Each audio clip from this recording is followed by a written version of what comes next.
Here's another article from wired.co.uk from 2017 by Dasher Keltner. The Science of Touch.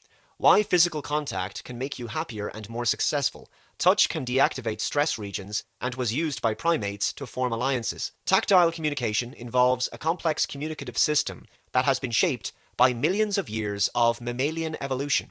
It includes the human hand, a 5-digit dexterous wonder which evolved to gesture, clasp, hold, use tools, and touch. Touch is first processed by the skin, an organ made up of billions of cells, which sends neurochemical signals to a large region of the cortex, the somatosensory cortex, which brings to consciousness the precise nature of each tactile contact with the outer world, whether it is friend or foe, potential lover or lech, toxin or harmless element. Early clues as to how tactile contact is a foundation of the good life were found in studies of non-human primates, which spend upwards of 15% of their waking hours grooming one another. They do so not to find nits or gnats or curb the spread of disease, but instead to form alliances, in particular in trades of grooming for food. Primatologist Franz de Waal first made this point, noting that chimps systematically share food with those that groomed them earlier in the day. Touch is the basis of that primordial act of kindness, sharing food with non-kin. As humans evolved into the most social of primates, touch became an ever richer language, enabling moral ties with others. Touch is a powerful direct means by which we give to others. Empirical studies find that the right kind of touch, the reassuring pat on the back or warm embrace, elicits in the recipient the release of oxytocin, a neurochemical that promotes trust and cooperation. A soft touch to the arm elicits activation in the orbitofrontal cortex, a region of your frontal lobes that signals expected rewards of an action.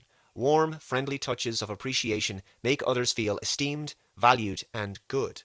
How often have you felt inspired or appreciated or encouraged or connected by simply a pat on the shoulder, a reassuring hug, or someone warmly clasping your hand, or if you're Italian or French, a kiss on the cheek from someone when you greet them? Is this now taboo? Is this non-essential human interaction or something? Are we saying that an essential part of human interaction and interactivity now is suddenly off limits to us?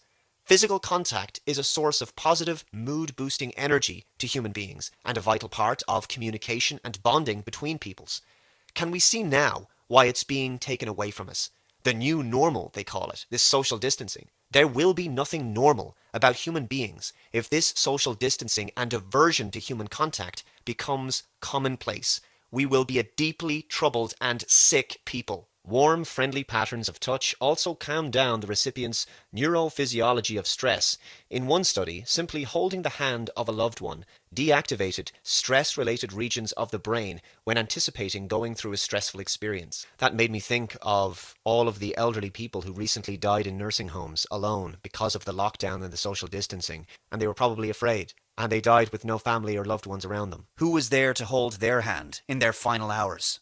Researchers at Berkeley have sought to pinpoint how touch may be a language of moral connection. In a study led by Matthew Hertenstein, 2 strangers came to the lab and were separated by a barrier, preventing all forms of communication, except touch through a small hole. One participant stuck their arm through a hole in the barrier, at which time the individual on the other side attempted to communicate 12 different emotions, one at a time, with brief touches to the other person's forearm.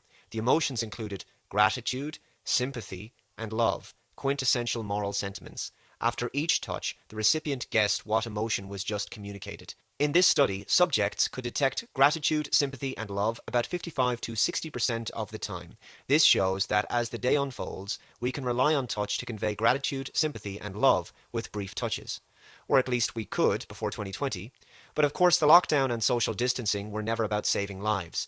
They were always about control, which is what we now know. Because we know the data models, death certificates, and information about the virus and how it works is nonsense, and we know the people behind all of this, and what their real agenda is. And so it now seems obvious that government policies enacted against us were designed to destroy the very natural bonds between us as people, to strip an essential piece of our humanity from us, to isolate us, make us feel alone, helpless, hopeless, and detached, to place us in a psychological prison of fear as we desperately claw for safety from an unseen foe.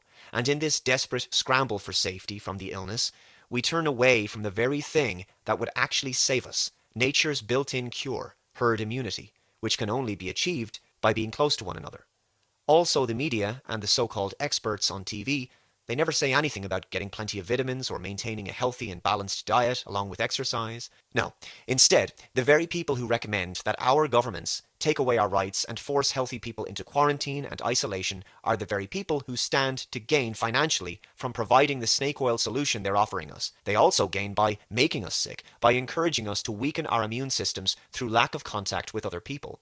Social distancing also by itself will create increased stress levels due to the lack of physical contact and the constant stress hormone buildup in our systems from the ongoing sense of apprehension or dread that people now have from being so paranoid and afraid of touching each other and being within close proximity to each other.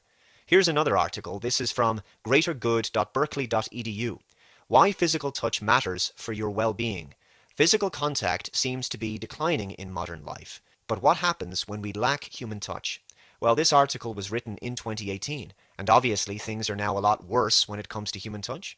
Earlier this year, Tiffany Field, head of the Touch Research Institute at the University of Miami's Miller School of Medicine, traveled to different airports in Florida to watch people interacting.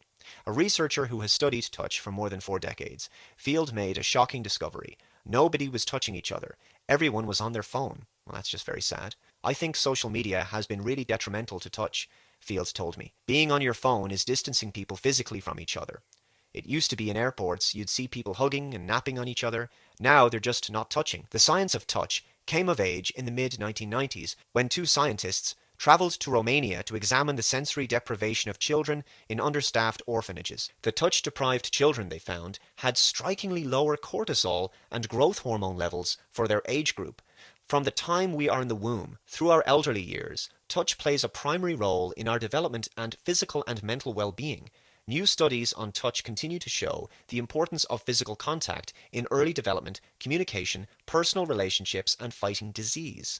Although the therapeutic benefits have become increasingly clear, Field argues that thanks to no-touch policies in schools and the isolating effects of cell phones and computers, Americans are touching each other less. In the conversation below, Field shares the latest research on the importance of touch and what happens when we don't touch each other. And now people seem terrified to go anywhere near each other. So it says, JJ, what do we know about hugging? TF. They injected a cold germ into these people who were in the study, and those who had more hugs had a better immune response to the cold virus. Now, isn't that very interesting? And then there are some studies showing that if you get hugged by your partner before a stressful condition like giving a speech or doing math problems, people do better. Performance is better if they've been hugged by a partner before the stress. Well, I'm going to conclude this video here and say that once again, you have my permission, in fact, I implore you, to download this video that you're watching and share it everywhere that you can on any platforms that you can think of. And also, email this video to people. Show it on your laptop or tablet or on your phone to as many people as you can, family or your neighbors. Also, email the interview video that I did with Professor Dolores Cahill called Debunking the Narrative, and also the one that I mentioned with Gran Torino. She did a fantastic talk with him as well, and with Fiona Marie Flanagan. Get those videos to as many people as you can. Maybe email them to your doctor. See what he or she thinks. Now, my final thoughts. The people we were, well, they were human beings who lived an authentic human life. The people that we are becoming are people who are slowly being conditioned to act in an entirely anti-human way that is destructive to us and deeply damaging to our mental and physical health, and it's a way that undermines group solidarity, social trust, and cohesion. As human beings, we cannot allow our fear of death to be weaponized against us. There are many ways that a person can die, but there is only one way to live a meaningful and authentic life, and that is to live it as freely as possible. However, I believe the new world that the oligarchs wish to create for us will be too intolerable to last. They want absolute control, absolute order, and complete oversight of every aspect of our lives. Now, for us to stop them and wake up the populace, it's going to require a lot of hard work from all of us. We have to keep pushing out the content, and people have to find elaborate ways of broadcasting it into the real world and reaching normies. So get together and connect with like-minded folks in the real world offline, and also subscribe to me over on BitChute. It's not as polished as YouTube, but it is a free speech platform, and Ray Vahi has been peerless throughout all of this. He is 100% committed to free speech. Thank you very much for watching.